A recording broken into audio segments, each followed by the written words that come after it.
Develop करके इन लोगों ने अपने जरूरत के हिसाब से उसको डेवलप करके और फिर से खेती करना ये लोग स्टार्ट किया। तो दोनों ही किस्में, जो घरेलू किस्में जो आज के समय में हम लोग प्रयोग में लेकर आते हैं, तो आज जिन किस्मों का हम लोग प्रयोग करते हैं कृषि में, इसका भी उस समय आविष्कार हुआ। और जंगली किस्मों को किस तरीके से उपजाया जाएगा, किस तरीके से उसका प्रसंस्करण करेंगे, इसको ये भी चीजें इन लोगों ने सीखी थी।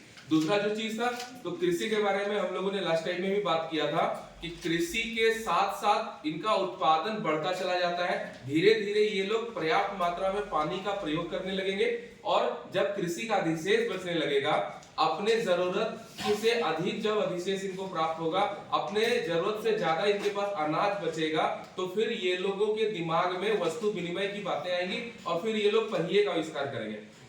तो ये जो चीजें हुई थी वो नवपाषाण काल में हुई थी, जब ये लोग एक जगह रहना शुरू कर देंगे। जो उस समय के आदि मानव है, वो लोग जब एक साथ रहना स्टार्ट करेंगे और जब एक साथ रहते रहते धीरे धीरे ये लोग झोपड़ी बनाना शुरू कर देंगे। जब झोपड़ियां बनाने लगेंगे, आते जाओ आते जाओ, अरे तुम लोग बुलाते जाओ ना यार, तुम लोग का बात नहीं मानता है क्या? मानता है, बुलाओ, नटखट बच्चे हैं। ठीक है। तो ये लोग एक जगह स्थायी अधिवास करने लगेंगे, स्थायी रूप से एक जगह से रहने लगेंगे और धीरे धीरे ये लोग झोपड़ियों का निर्माण करेंगे। फिर हम लोगों ने देखा था कि ये लोग जो उनके शव होंगे उनको जलाना दफनाना जो भी है उनको ये लोग स्टार्ट कर देंगे। तो कुल मिला के आज जिस रूप में हम लोग रह रहे हैं, जो बिल्कुल हमारी जो ग्रामीण सभ्यता है, जो हमारे ग्राम में जो निवास करने वाले लोग हैं, तो जिस प्रकार का वो जीवन जीते हैं, तो इस तरह का आज के समय के जीवन का स्टार्टिंग फेज नवपाषाण काल से स्टार्ट हो जाता है। तो हम लोगों ने उन चीजों को देखा था। अब आप एक हेडलाइन बनाएंगे, नवपाषाण कालीन संस्कृति के औजार।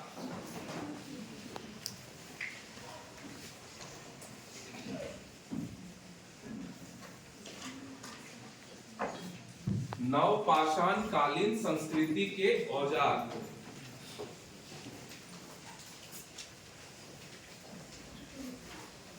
नीचे डैश देकर लिखना स्टार्ट करेंगे। इस काल में उपकरण बनाने की प्रक्रिया, इस काल में उपकरण बनाने की प्रक्रिया पूर्णतः बदल गई थी। उपकरण बनाने की प्रक्रिया पूर्णतः बदल गई थी। अधिकांश उपकरण अब भी पत्थर के बनाए जाते थे।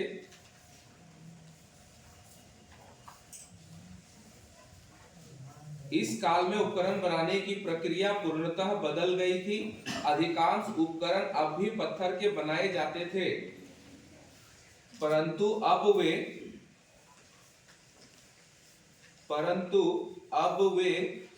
भद्दे स्वरूप के नहीं थे। भद्दे स्वरूप के नहीं थे, बल्कि उन्हें घिसकर चिकना कर लिया गया था। अब वे भद्दे स्वरूप के नहीं थे, बल्कि उन्हें घिसकर चिकना कर लिया गया था।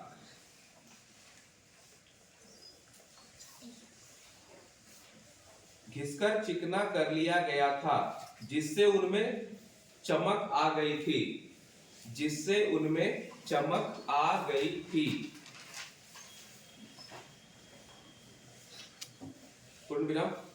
इस काल के पत्थर उपकरणों की सामग्री, इस काल के पत्थर उपकरणों की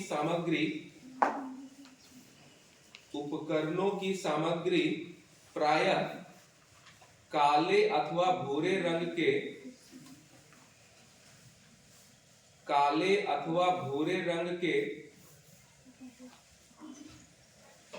क्वार्टजाइट पत्थर है। काले अथवा भूरे रंग के क्वार्टजाइट।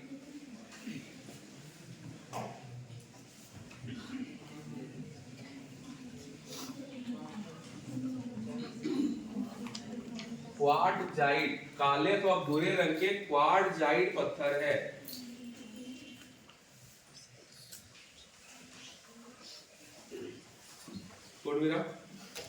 नवपाषाण काल के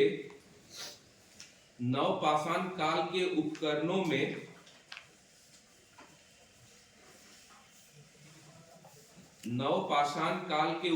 में सैल्ट एवं कुल्हाड़ी, सैल्ट एवं कुल्हाड़ी, सैल्ट एवं कुल्हाड़ी का नाम प्रमुखता से आता है। उपकरणों में सैल्ट एवं कुल्हाड़ी का नाम प्रमुखता से आता है। बोल देना। नवपाषाण काल के उपकरण, नवपाषाण काल के उपकरण अपने पूर्ववर्ती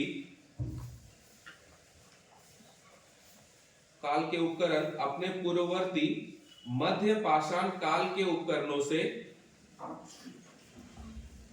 मध्य पाषाण काल के उपकरणों से अत्यधिक बड़े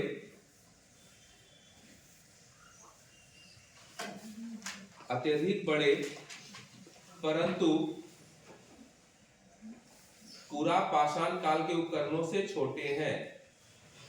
मध्य पाषाण काल के उपकरणों से अत्यधिक बड़े परंतु पूरा पाषाण काल के उपकरणों से छोटे हैं।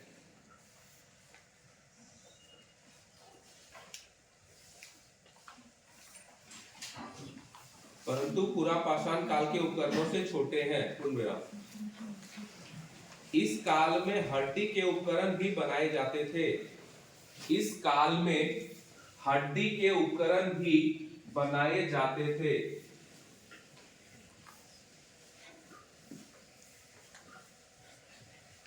इस काल में हड्डी के उपकरण भी बनाए जाते थे।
देखिए स्क्रीन पे आपको कुछ ये दिख रहा है, औजार दिख रहा है, ठीक है।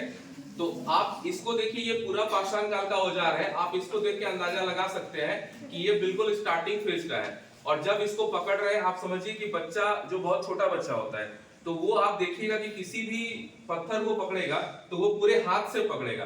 तो इस समय स्टार्टिंग था, इनको जरूरत क्या चीज थी? तो पूरा पाषाण काल के जो आदि मानव थे, उनको कुछ ऐसे उपकरण चाहिए थे जिससे मिट्टी खोदी जा सके और जिससे शिकार को मारा जा सके, उनका चमड़ा जो है छील के निकाला जा सके। क्योंकि जो है अपने नाखूनों से किसी भी जानवर के चमड़े को फाड़ना पॉसिबल नहीं हो पाता था, जिसके कारण से इन लोगों को ऐसी चीजों की आवश्यकता थी।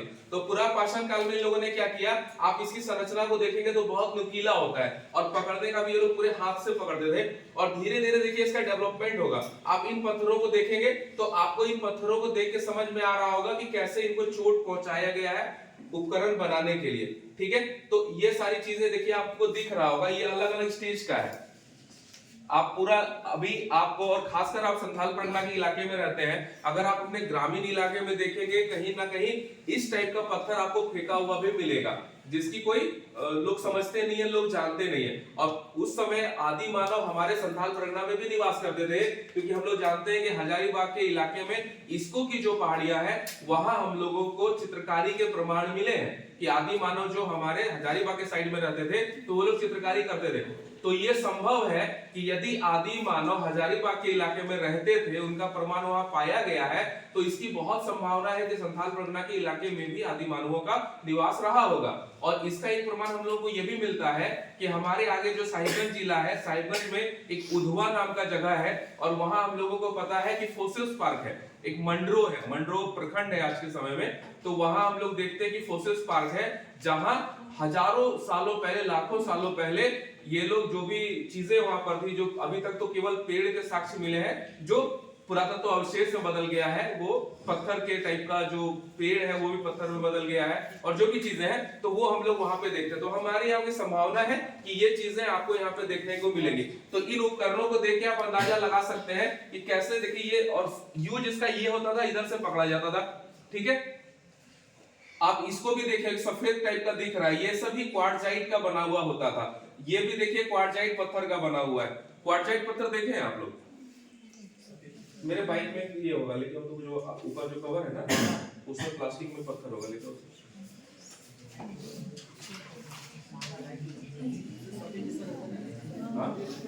हाँ सफेद टाइप का रहता है। तो ये सब है ना, इसकी खास बात क्या है? तो इसकी खास बात है कि ये जो क्वार्ट्ज का जो पत्थर होता है वो बहुत कठोर होता है, बहुत ही ज्यादा कठोर होता है। और जो आम पत्थर है, यदि आप उसको हथियार बनाना चाहेंगे, यदि आप उसको उपकरण बनाना चाहेंगे, तो वो संभव नहीं हो पाएगा, उसके लिए वो पॉसिबल नहीं होगा। लेकिन इस पत्थर की खासियत है कि आप इसको जैसे तोड़ेंगे ना, तो वो छिलके की तरह से निकलेगा, एक एक को तोड़ते चले जाएंगे और वो थोड़ा थोड़ा करके वो निकलता चला जाता है। तो मतलब बहुत काम की पत्थर है। और इसका हम लोग देखते हैं कि काला जो होता था क्वार्टजाइट, काला पत्थर का बहुत ज्यादा प्रयोग नवपाषाण काल में हुआ है। पूरा पाषाण काल में ये लोग देखिए इसका प्रयोग कर रहे थे। तो कभी जब आप देखेंगे कि हमारे संथाल परगना के इलाके में, कहीं कहीं गांव के इलाके में, जहां पे कुछ नदियां हैं, जैसे अभी आप लोगों को एक पता चला होगा, ये देखिए ये क्वार्ट्ज पत्थर है, अगर आपको दिख रहा होगा तो, ठीक है। इस पत्थर की खास बात क्या है कि इसको जब आप तोड़ेंगे ना, तो ये छिलके की तरह निकलेगा, ये टूटेगा नहीं। और इसका क्या यूज है? आप जो घड़ी पहनते हैं, आपके घड़ी में इसका प्रयोग होता है। जैसे हम लोग देखते हैं कि छड़ वगैरह जो बनता है, तो आपको पता है कि छड़ लोहे से बनता है, लोहे से लोहा निकाला जाता है और उससे छड़ बनता है। लेकिन छड़ तब तक लचीला नहीं होगा जब तक इसका प्रयोग नहीं किया जाएगा।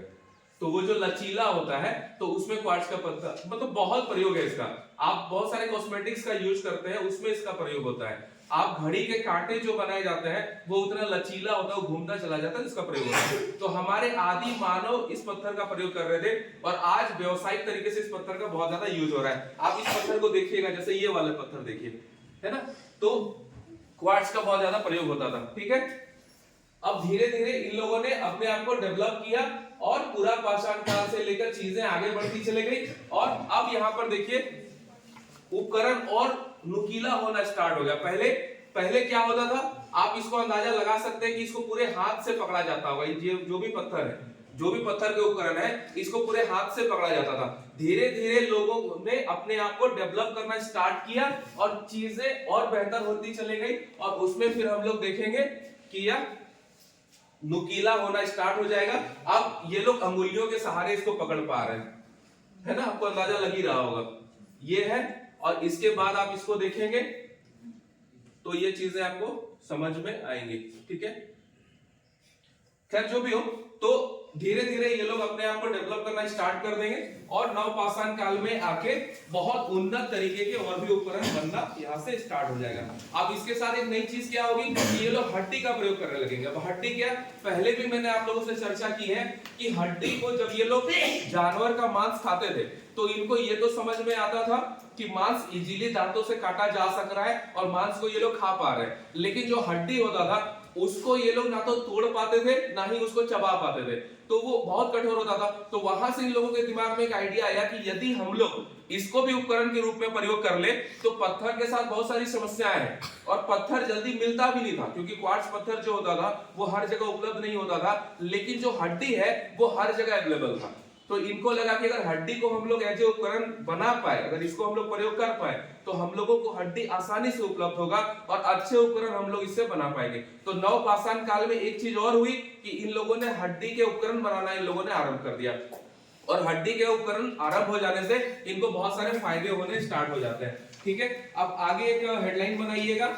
नवपाषाण कालीन नवपाषाण कालीन संस्कृति के अधिवासन, नवपाषाण कालीन संस्कृति के अधिवास, नवपाषाण कालीन संस्कृति के अधिवासन, अधिवास मतलब उनका रहना, ठीक है।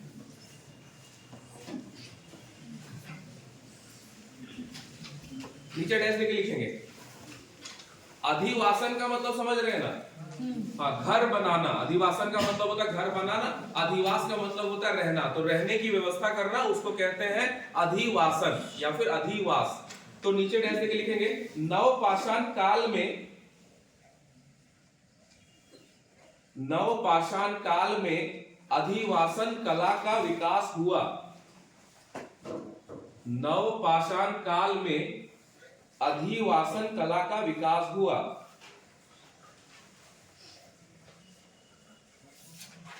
अधिवासन कला का विकास हुआ।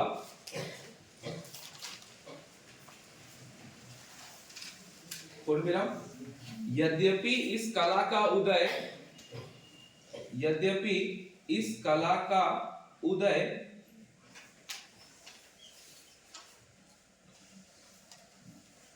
पूर्ववर्ती मध्य पाषाण काल में हो चुका था। पूर्ववर्ती मध्य पाषाण काल में हो चुका था।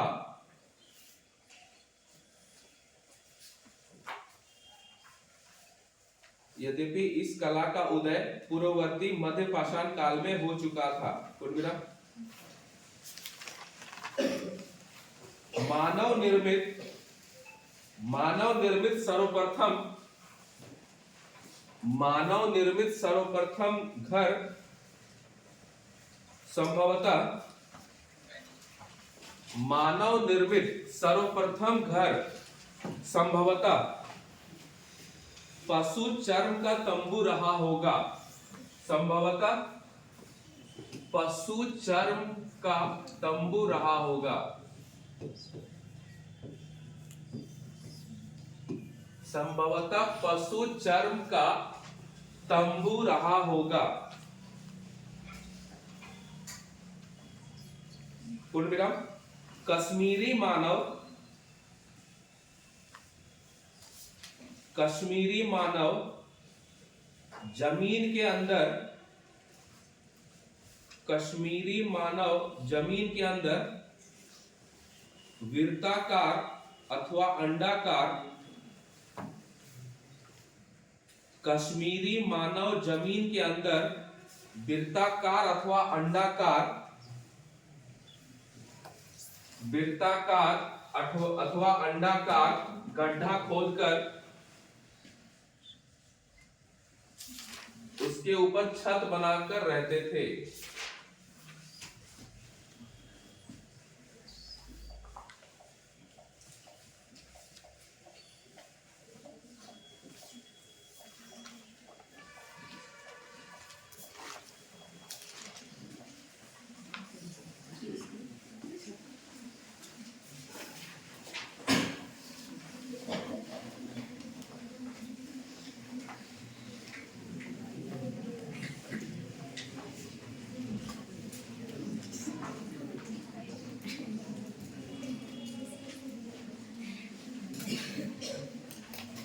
उसके ऊपर छत बनाकर रहते थे। देखिए इसी चीज को हम लोग देखते हैं जो हम आप लोगों ने पढ़ा होगा बुर्ज होम, कश्मीरी नवपाषाणिक स्थल बुर्ज होम। तो उसमें क्या करते थे कि ये लोग एक गड्ढा, आप कुआं टाइप का एक गड्ढा समझ लीजिए, एक कुएं टाइप का गड्ढा ये लोग करते थे। उतना गहरा नहीं होता था, वो थोड़ा सा कम ही गड्ढा होता था। उसको गड्ढा कर लेते थे और ऊपर ये लोग ढकने का व्यवस्था करते थे।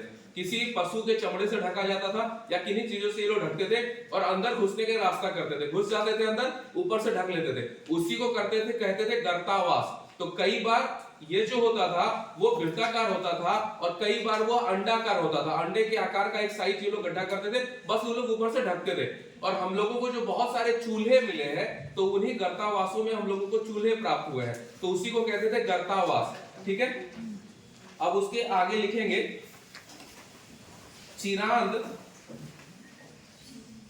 चिरांद एक नवपाषाण कालीन स्थल है। देखिए महत्वपूर्ण नवपाषाण कालीन स्थल है, इसको आप लोग याद रखेंगे। चिरांद ये कई बार आपके सामने आया होगा और आएगा। चिरांद नवपाषाण कालीन स्थल है। चिरांद और दक्षिणी भारत का मानव, चिरांद और दक्षिणी भारत का मानव भूसी एवं मिश्रित मिट्टी की, भूसी भूसा समझ रहे हैं, भूसी एवं मिश्रित मिट्टी की, एवं मिश्रित मिट्टी की गोलाकार दीवार बनाकर, मिश्रित मिट्टी की गोलाकार दीवार बनाकर उसके अंदर रहने लगा था।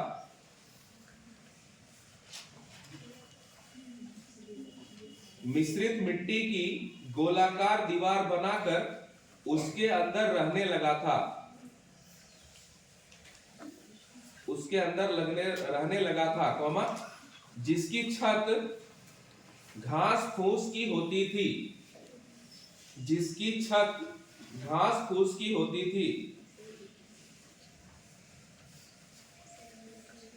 जिसकी छत घास फूस की होती थी। पूर्णविराम। इस युग में मनुष्य झोपड़ियों में भी रहते थे, झोपड़ियों में भी रहते थे। पूर्णविराम। ये झोपड़ियां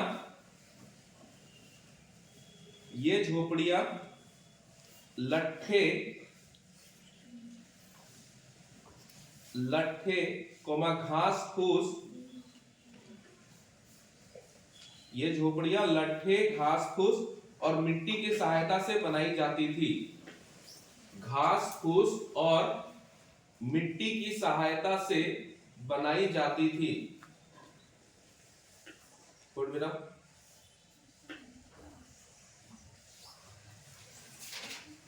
ये झोपड़ियां लट्ठे घास फूस और मिट्टी की सहायता से बनाई जाती थी। अब इसको आप देखेंगे तो अभी भी आप लोगों ने अपने ग्रामीण इलाके में या शहरी इलाकों में भी आप लोगों ने इस प्रकार के घर देखे होंगे जो पूर्णतः मिट्टी के बने रहते हैं, और मिट्टी में भी बहुत सारे मिट्टियों का ये लोग प्रयोग करते हैं। कई बार उसमें रंग पैदा करने के लिए पुआल वगैरह को जला के भी उसमें मिलाया जाता है, जो एक दूसरे टाइप का रंग पैदा करता है।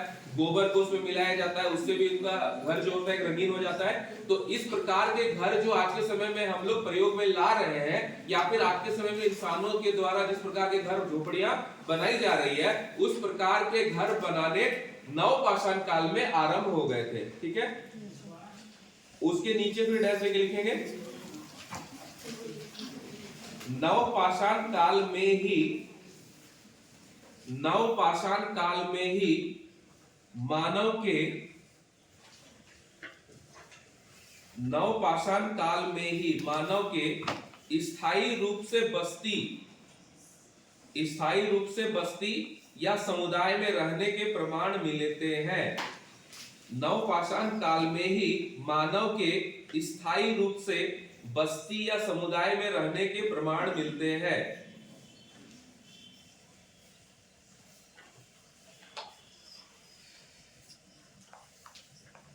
स्थायी रूप से बस्ती या समुदाय में रहने के प्रमाण मिलते हैं। पूर्णविराम।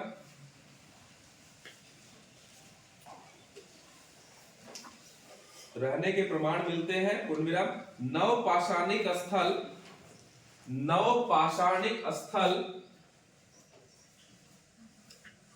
गुफ कराल,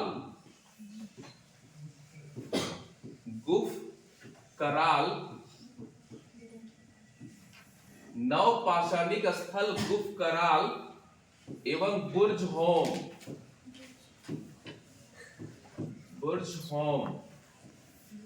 नवपाषाणिक स्थल गुप्त कराल एवं बुर्ज होम, और ब्रैकेट में लिख लीजिएगा जम्मू कश्मीर। ये दोनों जो नवपाषाणिक स्थल है यह जम्मू कश्मीर में है। जम्मू कश्मीर नवपाषाणिक स्थल गुप्त कराल एवं बुर्ज होम जम्मू कश्मीर से गर्त आवास का साक्ष्य मिला है। से गर्त आवास, गर्त का मतलब गड्ढा, से गर्त आवास का साक्ष्य मिला है। गर्त आवास का साक्ष्य मिला है।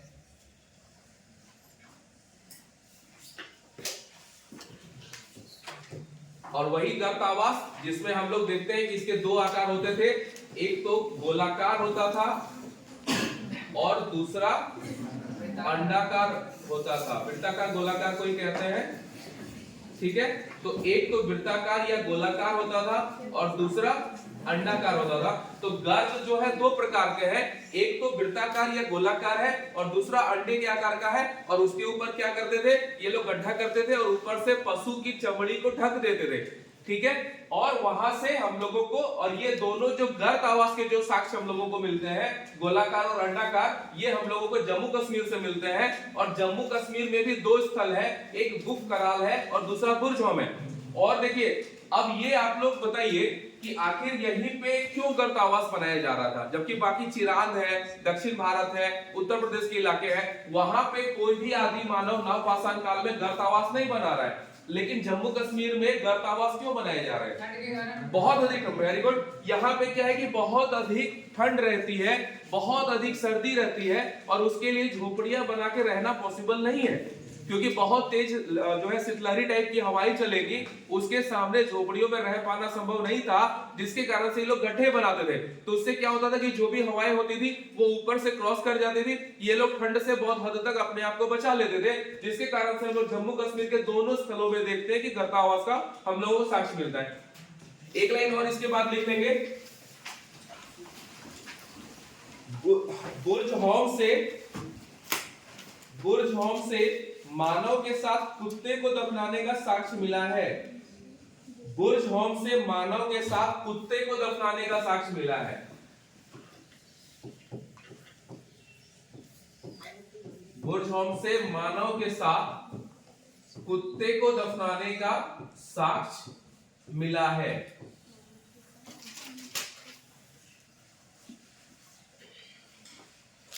बुर्जहोम से मानव के साथ कुत्ते को दफनाने का साक्ष्य मिला है।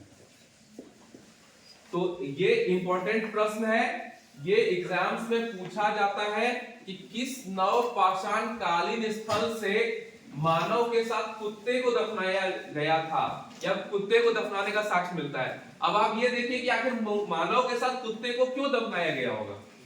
और इससे दो बातें चलकर आ रही है। एक बात क्या चलकर आ रही है कि मानव और कुत्ते के साथ जरूर कोई अच्छा रिलेशन रहा होगा, बहुत अच्छा संबंध रहा होगा, जिसके कारण से मानव के साथ कुत्ते को दफनाया जा रहा है। और दूसरी जो गौर करने वाली बात है कि दफनाया जा रहा है, जलाया नहीं जा रहा है, ये इंपॉर्टेंट है।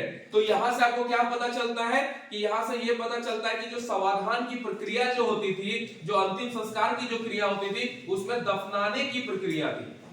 समाधान में दफनाया जाता था, जलाने के प्रमाण हम लोगों को, और ऐसे भी कश्मीर के इलाके में वहां पे हम लोग देखते हैं कि ये चीजें हम लोगों को मिलती है। तो दो बातें हैं कि मानव जो नवपाषाण काल में जो आदि मानव रहते थे, वो लोग समाधान के लिए दफनाने की प्रक्रिया को प्रश्रय देते थे, वो लोग अपने शवों को दफनाते थे।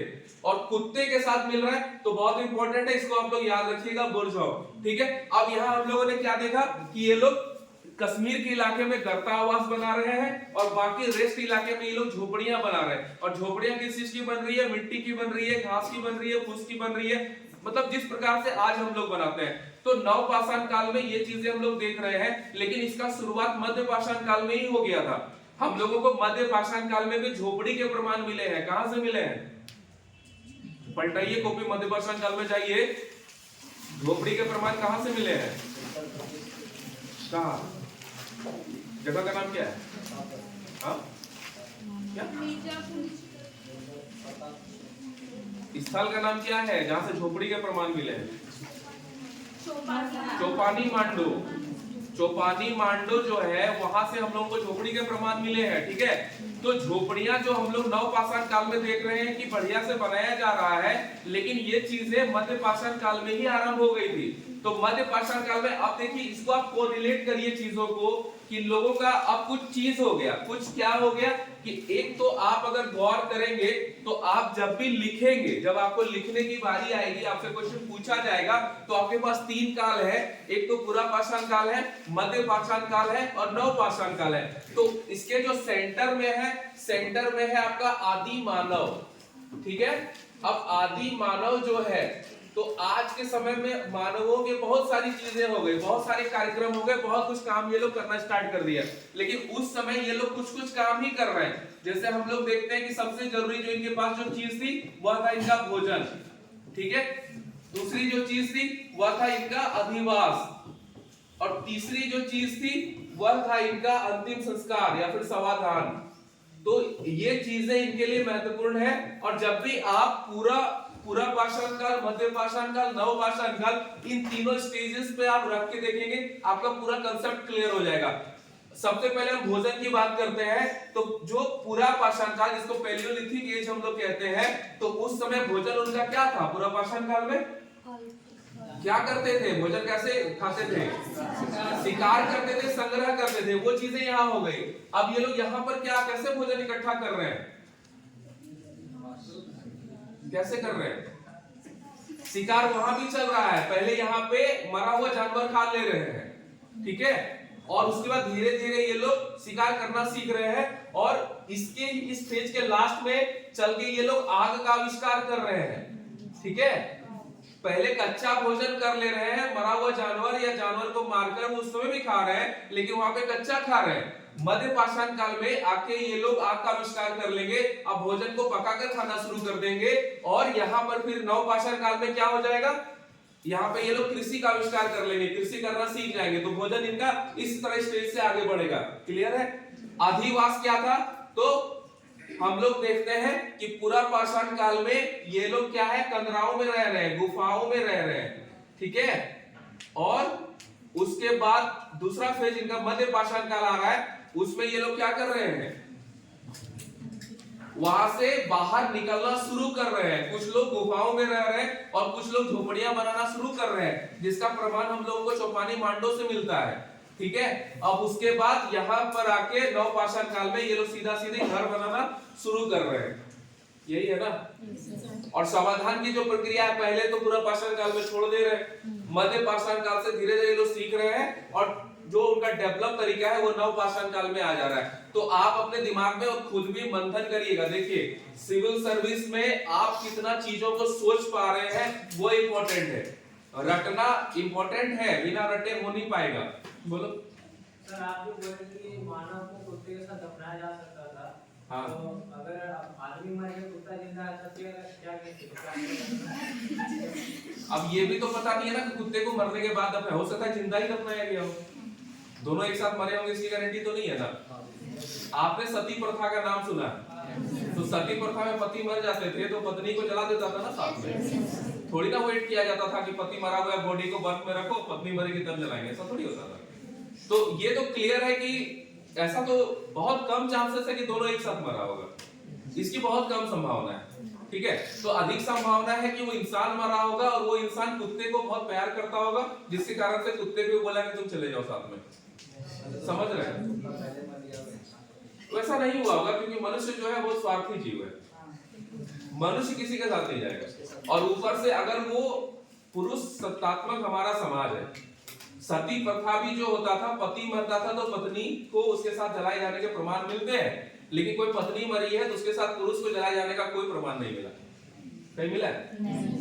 तो जितना भी मतलब प्रेसेंस बनाया गया है वो एक तो हमेशा जीवों पे बनाया गया है, और जब मनुष्य की बारी आई है तो उसमें महिलाओं को निशाना बनाया गया है।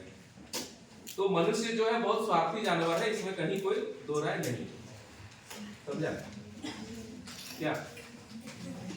तो कहने का मतलब है, तो आपको इन चीजों को देखना है। समाधान की जो प्रक्रिया है वो जलाने दफनाने की जो प्रक्रिया है वो बाद में आएगी, और पूरा पाषाण काल में लोग इन चीजों को छोड़ देंगे। तो आपका पूरा जो वो बना रहेगा आदि मानवों का, उनका भोजन, उनका अधिवास, उनके समाधान की प्रक्रिया। और भोजन में भी हम लोग देखते हैं कि शिकार कर रहे हैं, तो शिकार जब कर रहे हैं तो हथियार वो बना रहे हैं, पत्थर के हथियार बना रहे हैं, वो कैसे कैसे धीरे धीरे डेवलप कर रहा है, उस रूप में हम लोग उसको देखेंगे, उसको पढ़ेंगे। ठीक है, तो ये आपका नवपाषाण काल का। अब इसमें एक नीचे थोड़ा सा एक और लिख लीजिए, नवपाषाण संस्कृति में एक चीज और हुई है, सुन लीजिए। नवपाषाण काल में एक चीज और हुई है, हम लोगों ने पहले भी बात किया कि जो ये लोग अनाज का उत्पादन शुरू करेंगे तो वहां इनके पास अधिशेष बचने लगेगा। क्या बचने लगेगा? अधिशेष। अधिशेष का मतलब क्या होता है? अपने प्रयोग के बाद, अपने उपभोग के बाद जो संसाधन बच गए उसी को अधिशेष बोलते हैं। तो नवपाषाण काल में जैसे इन लोगों ने कृषि के नई टेक्नोलॉजीज का डेवलपमेंट किया, इन लोगों ने कृषि के साथ सिंचाई करना सीखा, बेहतर सिंचाई ये लोग करने लग गए। और जब ये पशुपालन भी कर रहे थे तो पशुपालन से इन लोगों को गोबर प्राप्त हो रहा था, उस गोबर को ये लोग एज ए फर्टिलाइजर यूज करने लग गए, तो वहां से इनका उत्पादन बढ़ गया। इनके पास जो बीजें थी वो बीज भी धीरे धीरे डेवलप करने लग गया। पहले इन लोगों ने जंगली किस्म के बीजों को लाया था और धीरे धीरे कई स्टेजेस के बाद, कई वर्षों के बाद, संभव है कि हजारों सालों के बाद वो जो कृषि के जो बीज होते थे, जो जंगली किस्म होते थे, वो धीरे धीरे डेवलप करके वो घरेलू किस्मों में तब्दील हो गया। हो सकता है कि कई बार संकरण की प्रक्रिया हुई हो और उसके बाद ये डेवलप करके घरेलू किस्म के बीज बन गए, तो उन बीजों का ये लोग प्रयोग करने लग गए, तो उससे इनके अनाज और बेहतर होने लग गए। जैसे कि आप लोग देखिएगा, आप लोगों ने बहुत सारे ऐसे चीज देखे होंगे, मान के चलिए जैसे कुछ ऐसा उदाहरण आपको पता है कि आपके घर पर भी होता है और वो किसी जंगल में भी होता है, कोई फल ऐसा दिमाग में आ रहा है? कोई फल ऐसा? शरीफा जंगली किस्म अलग होता है, देखे जंगली किस्म? जंगली किस्म थोड़ा अलग होता है, अलग होता है। क्या? मशरूम। हाँ, मशरूम का आप लोग ले सकते हैं कि मशरूम जैसे कि आप घर में उपजा रहे हैं, जो लोग अपने घरों में उसको उत्पादन करते हैं, और वो मशरूम जंगलों में उग रहा है, उसमें आपको अंतर दिखेगा, है ना? उसी प्रकार के बहुत सारे जीव है, आप देखे होंगे। आप जैसे बहुत सारे, जैसे हम लोग सुअर का देखते हैं, तो घरों में जो सुअर पाले जाते हैं और जंगलों में जो सुअर पाया जाता है, तो उसमें आप डिफरेंसेस देखिएगा, आपको वो अंतर दिखेगा। तो इस प्रकार के बहुत सारे जीव हैं जो आज भी जंगल में रह गए हैं, उसके जंगली किस्म को आप देखिएगा तो थोड़ा अलग दिखेगा, और जो घरेलू किस्म है वो अलग दिखेगा। आप जंगली कुत्तों को भी देखिएगा, घरेलू जो किस्म है जो इंसानों के बीच रह रहा है और जो जंगलों में, उसमें अंतर दिखेगा। खैर जो भी हो, तो होता क्या है कि जो अनाज के मामले में भी ये चलता है कि जैसे जैसे जंगली किस्मों को घरेलू किस्मों का बनाया जाता है, उसमें डेवलपमेंट एक अलग प्रकार का होता है, उसमें एक अलग प्रकार का स्वाद आ जाता है, उसकी एक पूरी प्रक्रिया उसकी बदल जाती है। तो जिसके कारण से इनको अधिशेष बचने लग गया, और एक तो अधिशेष बचने लग गया, और दूसरा नवपाषाण काल में जो आदि मानव थे उन लोगों ने पहिए का आविष्कार कर लिया था। ठीक है, तो एक तो अधिशेष बच रहा है, दूसरा पहिए का आविष्कार कर रहा है। तो यही से हम लोगों ने पहले भी चर्चा किया था, यही से एक नई चीज चल कर आती है जिसको हम लोग कहते हैं वस्तु विनिमय। ठीक है, और यही वस्तु विनिमय आगे चल के हम लोग देखेंगे जो व्यापार को प्रश्रय देगा, और धीरे धीरे फिर एक नई चीज आएगी समाज में जिसको हम लोग कहेंगे मुद्रा प्रणाली, जो करेंसी हम लोग देखते हैं। तो यहीं से फिर मुद्रा प्रणाली का डेवलपमेंट होगा, और आज के समय में जो चीजें ऑनलाइन तक चले गई है, तो ये इसका आज जो ऑनलाइन में आप खरीदारी कर रहे हैं, क्यूआर कोड और नंबर और बाकी चीजों को कर रहे हैं, तो उसका स्टार्टिंग आपके वस्तु विनिमय से ही हुआ था। तो बस एक लाइन इसको और लिख लीजिए, हेडलाइन बना लिए है, नवपाषाणिक संस्कृति में विनिमय के साधन। नवपाषाणिक संस्कृति में विनिमय के साधन, नवपाषाणिक संस्कृति में विनिमय के साधन, नीचे डैश देके लिखेंगे, विनिमय का साधन, विनिमय का साधन वस्तुओं को आपस में, विनिमय का साधन वस्तुओं को आपस में, वस्तुओं को आपस में बदलने की पद्धति, बदलने की पद्धति विनिमय पद्धति कहलाती है। वस्तुओं को आपस में बदलने की पद्धति विनिमय पद्धति कहलाती है।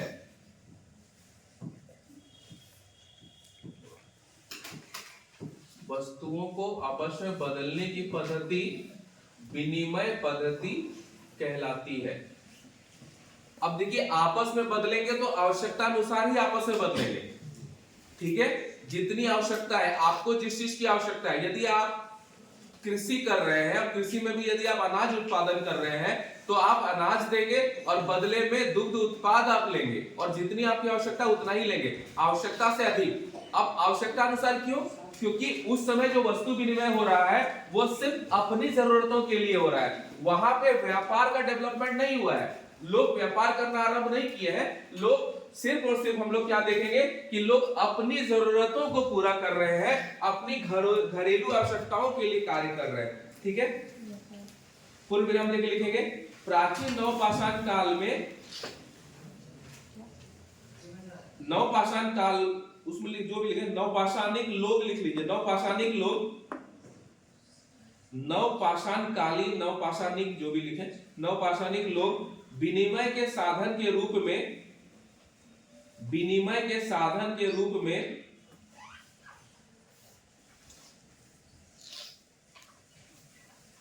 विनिमय के साधन के रूप में गेहूं, धान, जौ, रागी, कुल्थी,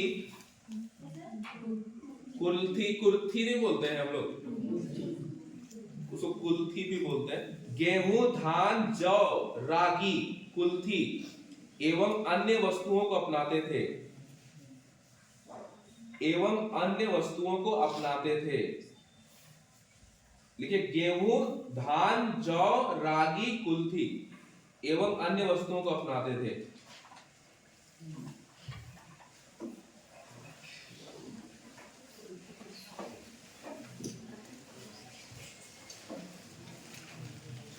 ठीक है, अब देखिए उसमें क्या होता है कि अब यहां तक नवपाषाण काल की संस्कृति का धीरे धीरे जब इसका समापन होने लगेगा तो इसके समापन के बाद एक नई चीज अब क्या होगी कि लोगों ने एक धातु का आविष्कार कर लिया। ठीक है, और एक धातु का इन लोगों ने प्रयोग आरंभ किया जिसको हम लोगों ने क्या कहा, तांबा।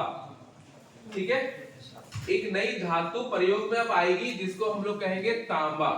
इसी युग में हुआ था। और इसी तांबा को, तांबा का इसको नाम दिया गया था लोहित अयस्क। और सबसे पहले मानव के द्वारा जो धातु इजाद की गई, जो धातु का प्रयोग आरंभ किया गया, जिस धातु के लोगों ने बनाना सीखा वो तांबा था।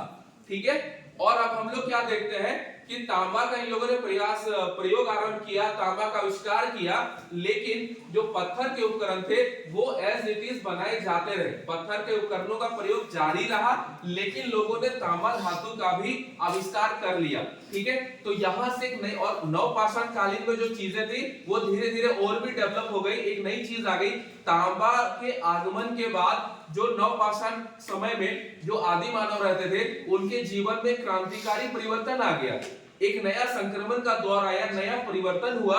और उसमें हम लोग देखेंगे कि तांबे के प्रयोग के साथ ही एक नया काल जो है, नया सेशन स्टार्ट होगा आदि मानवों के जीवन में, जिसको हम लोग कहेंगे ताम्रपाषाण काल। और ताम्रपाषाण इसलिए कहेंगे क्योंकि तांबा को हम लोग कहते हैं ताम्र, और पाषाण के उपकरण बनने जारी हुए, ये जो है ना वो चलता रहा। ठीक है, तांबा का इन लोगों ने खोज कर लिया, तांबा का प्रयोग आरंभ किया, लेकिन लोगों ने पत्थर के उपकरणों को बनाना नहीं छोड़ा, पत्थर के उपकरणों का प्रयोग करना नहीं छोड़ा, जिसके कारण से इस काल को हम लोग ताम्रपाषाण काल कहते हैं। ठीक है, तो एक हेडलाइन बना लीजिएगा, ताम्रपाषाण युग,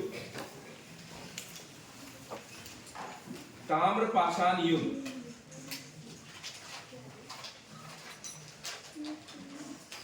ताम्रपाषाण युग।